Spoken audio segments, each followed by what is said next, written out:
Chicago. With Joe Biden's lead in the polls, many Democrats and Republican never-Trumpers are increasingly optimistic that U.S. President Donald Trump will lose in November. But it would be a mistake to count Trump out. He has formidable advantages that will become more salient as the election nears. The advantages have nothing to do with his accomplishments or failures, and everything to do with his mastery of political theater. How to prevent the looming sovereign debt crisis. Terror.Santi-Vivert/Getty Images. Joseph E.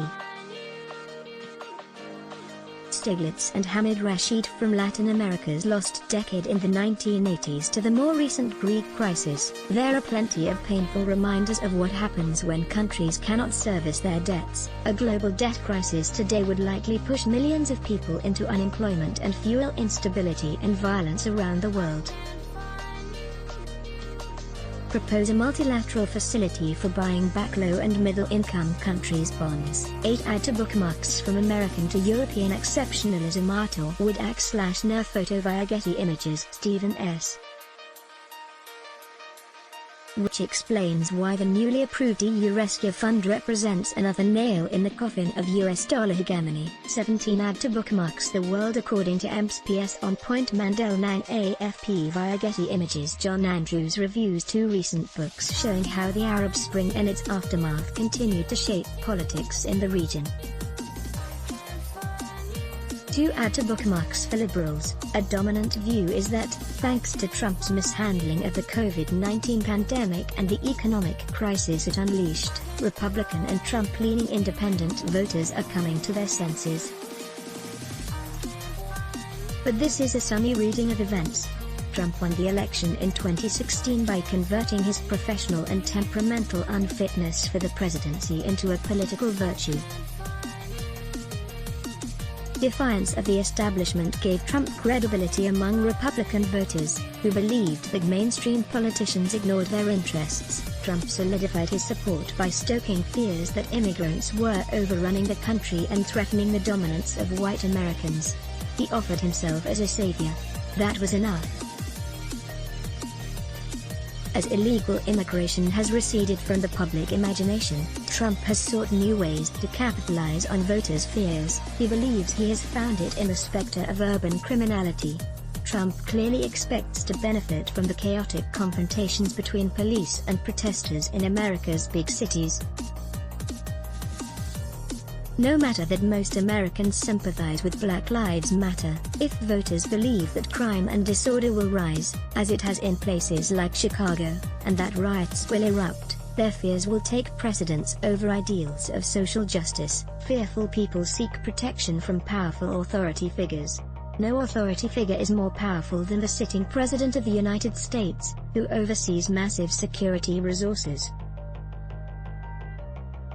This is why so many observers worry that Trump's motive in sending federal paramilitary forces into U.S. cities was not to deter violence, but to provoke it. Subscribe to Project Syndicate. Subscribe to Project Syndicate. Enjoy unlimited access to the ideas and opinions of the world's leading thinkers, including weekly long reads, book reviews, and interviews, the Year Ahead annual print magazine, the complete PS archive, and more, all for less than $2 a week. Subscribe now. As with illegal immigration, Trump has tried to tie people's fear for their safety with broader anxiety about cultural change. Just as Trump depicted illegal immigrants as criminals and threats to traditional American values, he portrays protesters as rioters and threats to American culture and history. They are not just lobbing Molotov cocktails, they are tearing down America's heroes. The liberal media believes or hopes that Americans see through Trump's strategy, and blame the violence on him, not on the protesters, maybe. But Trump is following in the footsteps of Richard Nixon, Ronald Reagan, and George H.W. Bush, all of whom provoked or exploited fears of urban crime and social decay on their way to the presidency. Imagine it is October. Americans have forgotten about Trump's mishandling of the COVID-19 pandemic, which is subsiding as vaccines come to market or mask wearing and social distancing take hold and finally work. They are not terribly interested in Biden's promises to improve health care, address racial injustices, build infrastructure, or repair America's relationships with allies. They are worried about soaring crime rates, never-ending protests, and what they see as attacks from the left on traditional values and institutions. They trust Trump to tackle crime, and believe his warning that Sleepy Joe will disregard their fears. In this scenario, Biden can choose among three responses.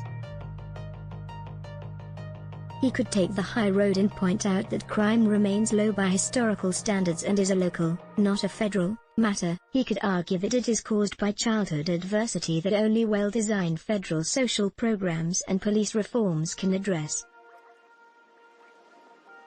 And he might also note that far more people in the US have died as a result of Trump's bungled COVID-19 response than die from homicide in a typical year. But, against a demagogue like Trump, the high road is a certain path to defeat. Fearful voters will not be satisfied by better statistical analysis or policy reforms that address the threat only indirectly. The low road would involve a left or center-left style of demagoguery. Here, the goal is not to counter people's fear of crime but to redirect their fear to something else. Biden could try to stir up fear of the police, or of a police state helmed by Trump and manned by thuggish federal paramilitaries. Or he could follow the lead of classic populists from Huey Long to Hugo Chavez, and attack the rich and the corporate bogeyman as the source of all problems. Biden can do neither. His decency works against him. An appeal to voters' primal fears will lack credibility. Nor will these tactics work. Few Americans want to defund the police, as Biden has already recognized, and Biden is too much a creature of the establishment to plausibly attack the rich.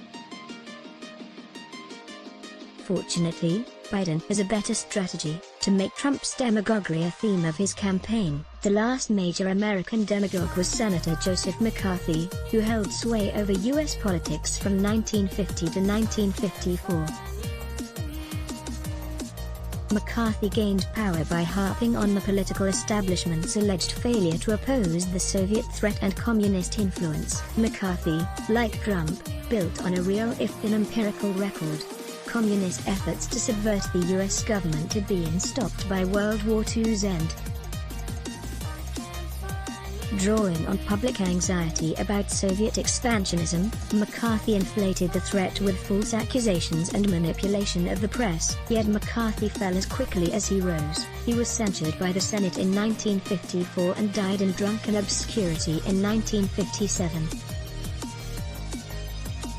Perhaps Americans tired of his antics. None of his accusations led to a criminal conviction for espionage, undermining his credibility. Or perhaps he overreached by attacking the U.S. Army, which enjoyed more trust among Americans than did his earlier targets, which included the State Department and Hollywood.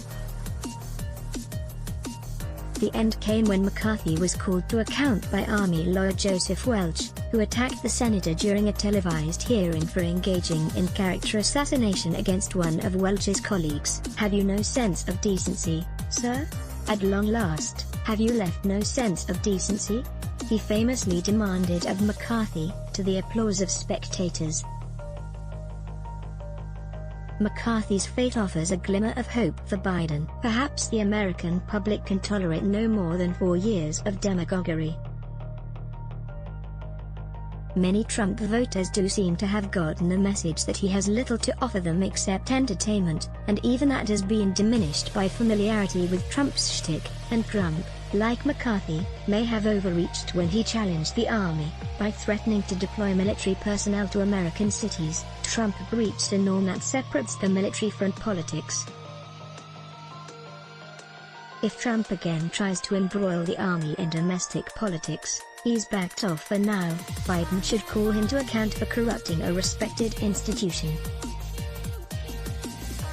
But Biden's best strategy would be to draw voters' attention to the ways Trump has manipulated them. Trump, like McCarthy, has exploited divisions between Americans, corrupted public debate with his lies and insults, and attacked valuable institutions, including the FBI and the U.S. Centers for Disease Control and Prevention, which Americans depend on. Have you no sense of decency, Mr. Trump? Biden should ask. The question answers itself. Let's block ads. Why? Show your love for him. Click the link in description. Thanks for watching.